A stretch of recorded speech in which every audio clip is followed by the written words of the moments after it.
नमस्कार साथियों, स्वागत है आपका नव भारत दृष्टि परिवार में। आज हम आपके लिए लेकर आए हैं भारत के 8वें पे कमीशन की अब तक की सबसे बड़ी अपडेट, जिसका इंतजार पिछले कई महीनों से नहीं बल्कि पिछले कई सालों से देश भर के करोड़ों कर्मचारियों और पेंशनर को था। दोस्तों, आज जो जानकारी सामने आई है वो सिर्फ एक रिपोर्ट नहीं, वो सिर्फ एक अनुमान नहीं, बल्कि आधिकारिक रूप से स्वीकार की गई इंटरनल असेसमेंट है, जो यह साफ बताती है कि 8वां पे कमीशन अब तक सिर्फ चर्चा का विषय नहीं बल्कि इम्प्लीमेंटेशन के चरण में प्रवेश कर चुका है। और इस अपडेट से आने वाले महीने में भारत के लगभग 1.25 करोड़ सरकारी कर्मचारी और 70 लाख पेंशनर की पूरी वित्तीय स्थिति बदलने वाली है। आज का वीडियो आपके लिए सबसे ज़्यादा महत्वपूर्ण है, क्योंकि आपकी सैलरी, आपका डीए, आपका एचआरए, आपके लिए अलाउंसेस और आपकी पेंशन, इन सभी पर इस रिपोर्ट का सीधा और गहरा प्रभाव पड़ने वाला है। क्यों यह अपडेट देश भर में सुर्खियों में है? पिछले कई वर्षों से सरकारी यूनियन, रिटायर्ड पेंशनर संघ और सेंट्रल एम्प्लॉय एसोसिएशन लगातार एक ही सवाल पूछते रहे हैं: 8वां पे कमीशन आएगा या नहीं?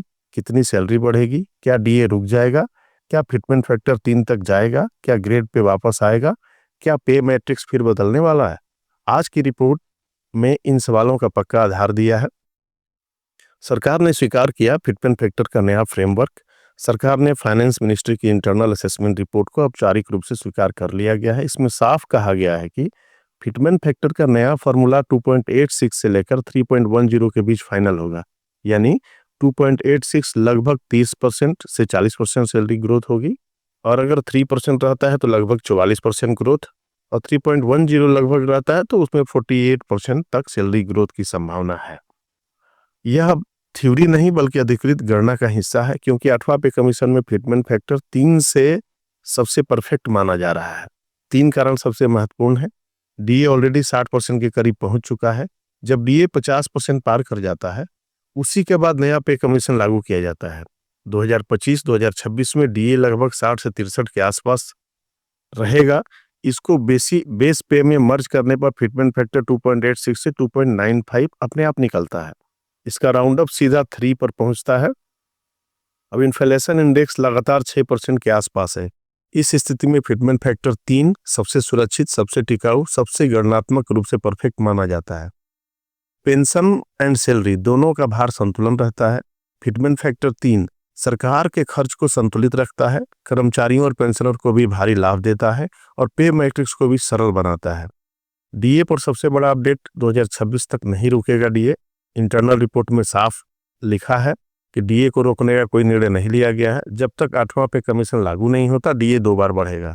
जुलाई 2026 तक डीए लगभग 60 तक पहुंच जाएगा, और फिर इसी 60% डीए को नई बेसिक पे में मर्ज किया जाएगा। इससे सैलरी और पेंशनर दोनों को भारी उछाल आएगा। पे कमीशन प्रक्रिया फास्ट ट्रैक मोड पर है। पहले परफेक्ट पूरी होने में 2 से 3 साल लग जाते थे। अब सरकार ने नया नियम लागू कर दिया है। हर कमेटी को 15 दिन में अनिवार्य बैठक करनी होगी। कोई फाइनल लंबित नहीं रहेगी। जनवरी-फरवरी 2026 तक ड्राफ्ट तैयार, और मार्च-अप्रैल 2026 तक कैबिनेट अप्रूवल लगभग तय माना जा रहा है।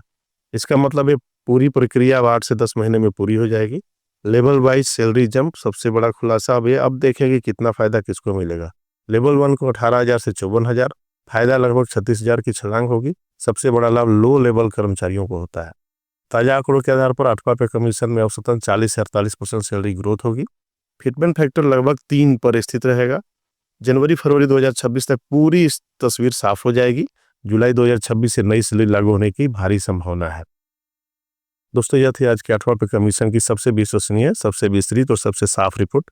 आपके जितने भी सवाल वीडियो में आए थे, लगभग सभी के जवाब इस वीडियो में शामिल किए गए हैं। अगर आपका कोई सवाल अभी भी पूछा है तो कमेंट में लिखिए, मैं आपके हर सवाल का जवाब अगले वीडियो में दूंगा। वीडियो पसंद आई तो लाइक करें, शेयर करें, सब्सक्राइब करें, और आपके एक शेयर से हजारों परिवारों तक की महत्वपूर्ण जानकारी पहुंच सकती है। नव भारत दृष्टि परिवार से जुड़े रहने के लिए चैनल को सब्सक्राइब कर लीजिए। मिलते हैं अगली बड़ी अपडेट में। धन्यवाद।